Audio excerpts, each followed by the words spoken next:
আলাইকুম, কেমন আছেন সবাই? যে এখন বর্তমান যে সমস্যাটা তৈরি হয়েছে আমাদের ইজতেমা নিয়া, যে আমরা আসলে কখনো কোনো কিছু জানার চেষ্টা করি না। যে আমরা কি কখনো আসলে জানার চেষ্টা করছি যে এই ইজতেমাটার উৎপত্তিস্থল কোথায়, বা কীভাবে এই ইজতেমাটা উৎপত্তি হয়েছে, বা কোথা থেকে আসলো এই ইজতেমা, আমরা কিসের জন্য কীভাবে পালন করি এই ইজতেমা, কারণটা কি ইজতেমা পালন করার, ইজতেমা যাওয়ার উদ্দেশ্যটা কি, এতে ফায়দা কি, বা আল্লাহ রাসূল সাল্লাল্লাহু আলাইহি ওয়াসাল্লামের কোনো আদেশ আছে কিনা এই ইজতেমা যাওয়ার, বা এই ধরনের কোনো কিছুই কি আমরা কখনো চিন্তা করি? এটা চিন্তা করি না। এর একটা প্রধান কারণ আছে। প্রধান কারণ হচ্ছে যে বাংলাদেশে যত বড় বড় মুফতি আলেম বা আমরা যাদেরকে বলি বুজুর্গ, এই ধরনের লোকেরাই এগুলো তৈরি করছে, এবং তারাই এগুলাতে মানুষকে যাওয়ার জন্য আগ্রহ দেখায়, এবং তারাই এগুলো পালন করে। আর আমরা ধর্মপ্রাণ মুসলমান, আমরা ধর্মকে ভালোবাসি, এবং ধর্মভীরুতার জায়গা থেকে আমরা আসলে তাদেরকে অতি অন্ধবিশ্বাসের কারণে আমরা তাদের প্রতি ঝুঁকে থাকি, এবং সেই কারণগুলোর উপরে ভিত্তি করেই কিন্তু আমরা আসলে তাদের পিছ পিছ ছুটি। কিন্তু ইসলামে অন্ধভক্তির কোনো দাম নেই, কোনো মূল্যই নেই অন্ধভক্তির। ইসলাম স্বয়ংসম্পূর্ণ একটা জিনিস, এবং আপনাকে পালন করতে হবে স্বয়ংসম্পূর্ণভাবে। আপনার নিজের জ্ঞান মেধার উপর ভিত্তি করে আপনাকে ইসলাম মানতে হবে। আপনার কোনো দায়ভার, কোনো দায় আপনার কোনো দায়ভার কোনো আলেম নেবে না। আপনার পৃথিবীর যত বড় আলেমকে মানেন না কেন, আপনার দায়ভার পৃথিবীর কোনো আলেম নেবে না। এবং কাল কিয়ামতের ময়দানে যখন আপনাকে জিজ্ঞাসা করা হবে, আপনার প্রশ্নের উত্তর একমাত্র আপনাকেই দিতে হবে, কোনো হুজুর দিবে না। এবং তখন তো কেউ কাউকে চিনবেই না, এটা আমরা সবাই জানি। কিন্তু তারপরেও আমরা অন্ধভাবে প্রত্যেকটা আলেম হুজুরকে বিশ্বাস করে যাচ্ছি। আমরা কখনোই এভাবে চিন্তা করি না যে পৃথিবীর প্রত্যেকটা মানুষই ভুলের ভিতরে আছে। কোনো মানুষই ভুলের ঊর্ধ্বে না, এবং পাপের ঊর্ধ্বেও না। এটা কোনো দিনই সম্ভব না, একমাত্র নবী রাসূল বাদ দিয়ে। কারণ আল্লাহ সুবহানাহু ওয়া তাআলা নিজে ফেরেশতাদের মাধ্যমে এবং নিজের তত্ত্বাবধানে নবী রাসূলরা পরিচয়, তারপরেও অনেক নবীর অনেকভাবে শয়তানের ধোঁকায় পড়ে ভুল হয়ে গেছে, এবং আল্লাহ সুবহানাহু ওয়া তাআলা তাদেরকে মাফ করে দিবেন, এবং মাফ করবেনই করবেন। এটা আল্লাহ সুবহানাহু ওয়া তাআলার ওয়াদা। এবং কিছু এবং তারপরেও নবীরা নিজেদের ইয়ার জন্য অনেক মানে চিন্তা করবে আর কি, যে আল্লাহ যদি মাফ না করে, আল্লাহ সুবহানাহু ওয়া তাআলা মাফ করবেন, কিন্তু যদি মাফ না করে সেই জায়গাতেও নবী রাসূলরা খেয়াল রাখবেন। তো সেইখানে আমরা কিভাবে হুজুরদেরকে বা আলেমদেরকে বা এদেরকে ভুলের ঊর্ধ্বে মনে করি? আমরা তাদেরকে ভালোবাসতে পারি, শ্রদ্ধা করতে পারি, সম্মান করতে পারি, কিন্তু আমরা তাদেরকে ভুলের ঊর্ধ্বে কখনোই মনে করতে পারি না। এবং ধর্ম মানার ক্ষেত্রে, একমাত্র ধর্ম মানার ক্ষেত্রে আমাদেরকে অবশ্যই নিজস্ব জ্ঞান মেধা ব্যবহার করতে হবে। এর বাইরে কোনো বিকল্প নেই। অন্য যে কোনো জায়গায় আপনি অন্য কারো মেধা জ্ঞান ধার করতে পারেন, শুধুমাত্র ধর্মের ক্ষেত্রে আপনাকে নিজস্ব মেধা ব্যবহার করতে হবে, এবং অর্জনও করতে হবে, পড়াশোনা করতে হবে, জানতে হবে। আপনি যত মূর্খই হন, আল্লাহ সুবহানাহু ওয়া তাআলা পবিত্র কোরআন মাজিদে বলছে যে যা জানো না জ্ঞানীদের কাছ থেকে জিজ্ঞেস করো। আপনার কাছে যাকে জ্ঞানী মনে হয়, যাকে মনে হয় যে সে এই বিষয়ে বিজ্ঞ বা বলতে পারবে, বা গ্রহণযোগ্যতা পায়, আপনি জানেন না কিন্তু সে জানে, আপনি তার কাছ থেকে নিতে পারেন। তবে অবশ্যই নেওয়ার পর আপনাকে যাচাই বাছাই করতে হবে।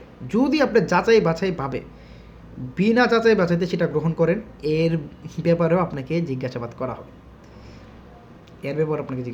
হবে, আসেন এখন ইজতেমা সম্পর্কে বলি, যে আমরা এই ইজতেমা কীভাবে পাইলাম, কোত্থেকে পাইলাম, কবে উৎপাদন হয়েছে, কবে উৎপত্তি হয়েছে, কবে তৈরি হইলো, কার মাধ্যমে হইলো, কোত্থেকে আসলো? এটা কি আল্লাহ রাসূল সাল্লাল্লাহু আলাইহি ওয়াসাল্লামের দেখানো পন্থা? এই ইজতেমা কি আসলে আল্লাহ সুবহানাহু ওয়া তাআলার ইবাদতের উদ্দেশ্য? কারণ আমরা তো আসলে ধর্মপ্রাণ মুসলমান, আমরা ধর্মটাকে ভালোবাসি এবং ধর্মভীরু, যেই কারণে আমরা স্বাভাবিক দৃষ্টিতে আমরা দেখতেছি যে এটাতে কোনো ক্ষতি নাই, এবং কোনো খারাপ কাজ তো হইতেছে না। এখানে নামাজ পড়া হইতেছে, রোজা রাখা হইতেছে, জিকির আজকার করা হইতেছে, দোয়া করা হইতেছে, সমস্ত ভালো কাজগুলো এখানে হইতেছে। কিন্তু ধর্মের বিষয়ে পরিপূর্ণভাবে আল্লাহ রাসূল সাল্লাল্লাহু আলাইহি ওয়াসাল্লামের দেখানো পন্থাকে আপনাকে অবলম্বন করতে হবে। কারণ বিদায় হজ্জের ভাষণে মুহাম্মদ সাল্লাল্লাহু আলাইহি ওয়াসাল্লাম বলে গেছে যে এই ধর্মে কোনো কিছু যোগ বিয়োগ করা যাবে না, এবং ধর্মে কোনো কিছু স্বয়ংসম্পূর্ণ। আল্লাহ রাসূল সাল্লাল্লাহু আলাইহি ওয়াসাল্লাম বলছে যে এই ধর্ম আজ থেকে স্বয়ংসম্পূর্ণ। অতএব এখানে আপনি কোনো কিছু যোগও করতে পারবেন না, বিয়োগও করতে পারবেন না। আপনাকে মানতে হলে আপনি হয়তো একটু কম মানেন, কিন্তু মানতে যে একেবারে অতিরিক্ত রঞ্জিত করা যাবে না, বা অতিরিক্ত বেশি করা যাবে না। আপনাকে যেভাবে বলেছে আপনি সেভাবেই মানেন এবং স্বাভাবিক থাকেন। অতিরিক্ত কোনো কিছুই ভালো না, এবং সেটা ধর্মের ক্ষেত্রেও।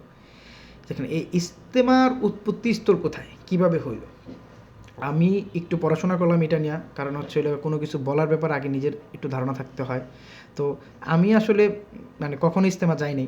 আমার যদিও নিয়ত ছিল ছোটোবেলায় ইজতেমা যাওয়ার জন্য, কিন্তু পরবর্তীতে বুঝ হওয়ার পর এটা নিয়তটা তো ক্যান্সেল হয়েছেই, এবং কি আমি কখনো যাওয়া পড়ে নাই।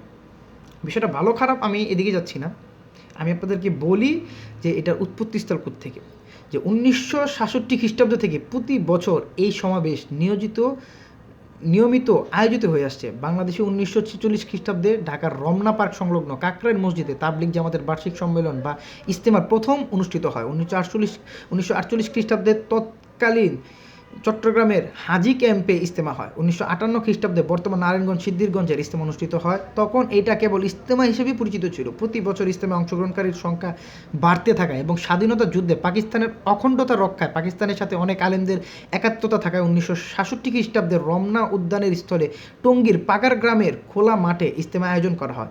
ওই বছর স্বাগতিক বাংলাদেশ ছাড়াও বিশ্বের বিভিন্ন দেশ থেকে ধর্মপ্রাণ মুসলমানরা অংশ নেওয়ায় বিশ্ব ইজতেমা হিসেবে পরিচিত লাভ করে। 1972 খ্রিস্টাব্দ থেকে বর্তমান অবধি বিশ্ব ইজতেমা টঙ্গীর কহর দুরিয়া ক্ষেত তুরাগ নদের উত্তর পূর্ব তীর সংলগ্ন ডোবানালা উঁচু নিচু মিলিয়ে রাজুকের হুকুম দখলকৃত 160 একর জায়গায় বিশাল খোলা মাঠে অনুষ্ঠিত হচ্ছে। প্রতি বছর বাংলাদেশের প্রত্যন্ত গ্রাম শহর বন্দর থেকে লাখ লাখ ধর্মপ্রাণ মুসলমান এবং বিশ্বের প্রায় 50 থেকে 55 দেশে তাবলিগি দিনদার মুসলমান জামাত সহ 25 থেকে 30 লক্ষাধিক মুসলিম বিশ্বের দ্বিতীয় বৃহত্তম আন্তর্জাতিক ইসলামিক মহাসম্মেলন বা বিশ্ব ইজতেমায় অংশ নেন। 1927 খ্রিস্টাব্দে মাওলানা ইলিয়াস কান্ধলভি রহমতুল্লাহ ভারতের উত্তরপ্রদেশের সাহারানপুর এলাকায় ইসলামী দাওয়াত তথা তাবলিগি প্রবর্তন করেন এবং একই সঙ্গে এলাকা ভিত্তিক সম্মেলন বা ইজতেমারও আয়োজন করেন। বাংলাদেশে 1950-এর দশকে তাবলিগ জামাতের প্রচলন করেন মাওলানা আব্দুল আজিজ। বাংলাদেশে তাবলিগ জামাতের কেন্দ্রীয় মাকরাজ বা প্রধান কেন্দ্র কাকরাইল মসজিদ থেকে এই সমাবেশ কেন্দ্রীয়ভাবে পরিচালনা হয়ে আসছে। এই হচ্ছে মানে আপনার ইজতেমার উৎপত্তিস্থল বা কিভাবে হয়ে আসছে আর কি ইজতেমা। এখন আসছেন পবিত্র কোরআন কি বলছে আমাদেরকে, যে সূরা হাসর আয়াত 7 আল্লাহ সুবহানাহু ওয়া তাআলা বলছে, রাসূল তোমাদেরকে যা দেয় তা তোমরা গ্রহণ করো এবং যা থেকে তোমাদেরকে নিষেধ করে তা থেকে বিরত থাকো এবং তোমরা আল্লাহর তাকওয়া অবলম্বন করো, নিশ্চয় আল্লাহ শাস্তি দানে কঠোর। তারপর দেখেন আবারও বলছে যে আল্লাহ তার রাসূল কোনো বিষয়ে ফায়সালা দিলে কোনো মুমিন পুরুষ কিংবা মুমিন নারীর জন্য সে ব্যাপারে তাদের নিজেদের কোনো রকম ভিন্ন সিদ্ধান্তের ইখতিয়ার থাকবে না। আর যে আল্লাহ তার রাসূলের নফরমানি করলো সে নিঃসন্দেহে সুস্পষ্টভাবে গুমরাহ পথভ্রষ্ট হলো। সূরা আল আজহাব আয়াত 36। এবং আল্লাহ সুবহানাহু ওয়া তাআলা আরও বলছে যে রাসূল তোমাদেরকে যা দেয় তা তোমরা গ্রহণ করো, যা থেকে তোমাদেরকে নিষেধ করেছে তা থেকে বিরত থাকো। তো এইগুলা যদি হয় এই অবস্থা যে রাসূল তোমাদেরকে যা দেয় তা তোমরা গ্রহণ করো, যা থেকে নিষেধ করেছে তা থেকে বিরত থাকো, তার মানে যা দিছে তা আমাদেরকে নিতে হবে, যা দেয় নাই আমাদেরকে তা থেকে আমাদেরকে বিরত থাকতে হবে। এখন আপনাকে দেখতে হবে যে আমরা যা গ্রহণ করলাম বা যা নিলাম বিভিন্ন বুজুর্গদের মাধ্যমে, হুজুরদের মাধ্যমে, যেহেতু মানুষ মাত্র কি ভুল, পৃথিবীর কোনো মানুষই ভুলের উঠতে না, সেহেতু মানুষ দিয়েই ভুল হবে। এবং আল্লাহ রাসূল সাল্লাল্লাহু আলাইহি ওয়াসাল্লামের আরও একটা হাদিস আছে যে আল্লাহ রাসূল সাল্লাল্লাহু আলাইহি ওয়াসাল্লাম বলছে যে আল্লাহ রাসূল সাল্লাল্লাহু আলাইহি ওয়াসাল্লাম মানে ওই দিনকে ভয় পায় যে দিন মানে যে জান্নাত জাহান্নাম উদ্বোধন হবে হুজুরদের মাধ্যমে। যে কোন হুজুর? যে হুজুররা ইসলাম থেকে মানুষদেরকে দূরে সরিয়ে নিয়ে গেছে। তারা ইচ্ছাকৃত হোক অনিচ্ছাকৃত হোক, বুঝা হোক না বুঝা হোক, তারা বিভিন্ন মতামত প্রদান করছে যেগুলো ইসলামের সাথে যায় না। মানে বিস্তারিত এগুলো অনেক আছে, তো শর্টকাট বললেও হয় না, আবার বিস্তারিত বললেও অনেক হয়ে যায় বিস্তারিত আলোচনা। কারণ আমি তো অত বড় জ্ঞানীও না যে মানুষ আমার কথা শুনবে। তবে যা জানে বা বোঝা যায়, যেমন যেগুলো কথা বলছি এগুলো সবগুলোই প্রমাণকৃত এবং দালিলিক ভিত্তি। এগুলো দলিল ছাড়া কোনো কথা বলি না, এখানে প্রত্যেকটারই কোড আছে এবং সেই কোড থেকে আমি আসলে কথাগুলো বলছি। আমার মন গড়ার কথা যদি আমি বলতাম সেই ক্ষেত্রে আমি হয়তো বা মানে আসতামই না বা বলতামই না কোনো কথা। যেহেতু দলিল আছে এবং প্রমাণ আছে সেই জন্যই বললাম। এবং ইসলাম মানে ধর্ম মানার ক্ষেত্রে দলিলের বাইরে যে আপনি কোনো কিছু মানতে পারবেন না। মন গড়া কোনো কিছু বা কারো ব্যক্তিগত আনুষ্ঠানিকতা কখনো ইসলাম হইতে পারে না।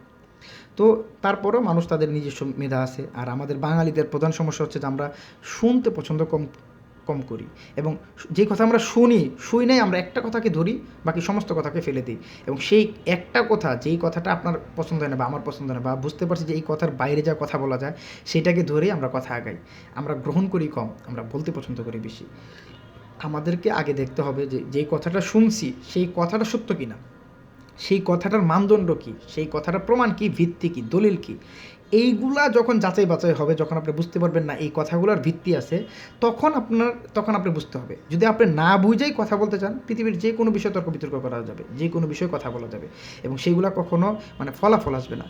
আমাদের উচিত, বিশেষ করে বাঙালিদের উচিত, যে ফলাফল ভিত্তিক কথা বলা, যে কথা বলবো সে কথার একটা ফল থাকতে হবে। ফলাফল ছাড়া আমরা দেখবেন বেশিরভাগ তর্ক বিতর্কগুলোই কোনো ফলাফল থাকে না, এবং আমরা অমুকের কথা শুনি, তমুকের কথা শুনি, এবং শুনি না আমরা নিজেরাও আরেকটা মতামত দেওয়ার চেষ্টা করি।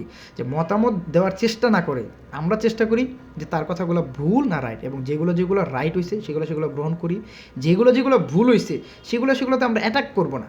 যদি সেগুলো অ্যাটাকফুল কথা হয় তাহলে আমরা অ্যাটাক করতে পারি, কিন্তু সেগুলো যদি মানে মানুষ তো ভুলের ঊর্ধ্বে না, তো ভুল মানুষ ইচ্ছাকৃত অনিচ্ছাকৃত দুইভাবেই করে।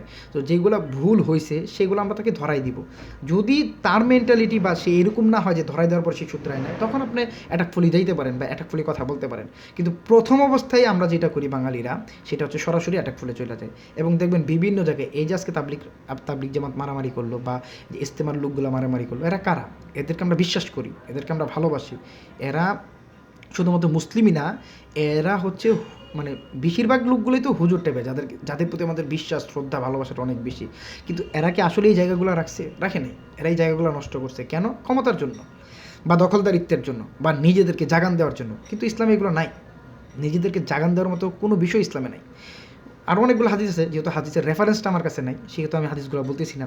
আমি হাদিসগুলো জানি, এরকম অনেক হাদিস জানি, কিন্তু যেহেতু আমি ডাক্তার জাকির নায়কের মতো এত মেধাবী না, তবে আমি দোয়া করি আল্লাহর কাছে যে আল্লাহ সুবহানাহু ওয়া তাআলা আমাকে মেধা দান করে, প্রজ্ঞা দান করে, সেহেতু আমি আর এই কথাগুলো বলতেছি না আর কি। কিন্তু যদি আমি বের করে রাখতাম এই বিষয়ে, আমি এটা আলাদা একটা টপিকস, যদি এই বিষয়ে আমি আরেকটু পড়াশোনা করতাম বা আরেকটু মানে কোড করে রাখতাম এগুলা, তাহলে হয়তো আমি আরও বলতে পারতাম। তো যাই হোক, আমাদের উচিত, বিশেষ করে আমাদের প্রত্যেকের উচিত যে অন্ততপক্ষে ধর্ম মানার ক্ষেত্রে আল্লাহ রাসূলকে প্রাধান্য দেওয়া, কোনো পন্থী না হওয়া, অমুকপন্থী তমুকপন্থী, অমুক দল তমুক দল, এগুলো ইসলামে বিভ্রান্ত। এবং আপনারা সবাই জানেন, আমিও জানি এই হাদিসটা, যে আল্লাহ রাসূল সাল্লাল্লাহু আলাইহি ওয়াসাল্লাম বলছে যে ৭৩টা দল হবে, তার ভিতরে একটা দল হবে জান্নাতি এবং বাকি ৭২টা দল হবে জাহান্নামী। এবং সেই একটা দল কারা? যারা আল্লাহর রজ্জু শক্ত করে ধরছে এবং পরস্পর বিচ্ছিন্ন হয়নি। এটা পবিত্র কোরআন মাজিদের আয়াত। আল্লাহ সুবহানাহু ওয়া তাআলা বলছে যে তোমরা আল্লাহর রজ্জু শক্ত করে ধরো এবং পরস্পর বিচ্ছিন্ন হয় না। তো যারা বিচ্ছিন্ন হয়ে গেছে তাদের ব্যাপারে আমি জানি না, তাদের ব্যাপারে আল্লাহ সুবহানাহু ওয়া তাআলা জানে। তবে যারা আল্লাহর রজ্জু শক্ত করে ধরছে এবং কোনোভাবেই মতানৈক্য করে নাই, এবং তারা যেটা মানে একদম সুস্পষ্ট দলিল ভিত্তিক পাওয়ার পর সেটা আঁকড়ায় ধরছে, যে যতদিন ভুলের উপরে ছিল, কিন্তু সত্য দলিল পাওয়ার পর আঁকড়ায় ধরছে, তারাই ইনশাআল্লাহ সত্যের উপরে আছে। এবং আমি প্রত্যেকের জন্য দোয়া করি যে আল্লাহ সুবহানাহু ওয়া তাআলা প্রত্যেককে সাহায্য করেন এবং আমাকেও সাহায্য করেন। আমার যদি কোনো ভুল হয়ে থাকে আপনারা আমাকে সুন্দরভাবে বলতে পারেন, আমিও আপনাদের সুন্দরভাবে গ্রহণ করব।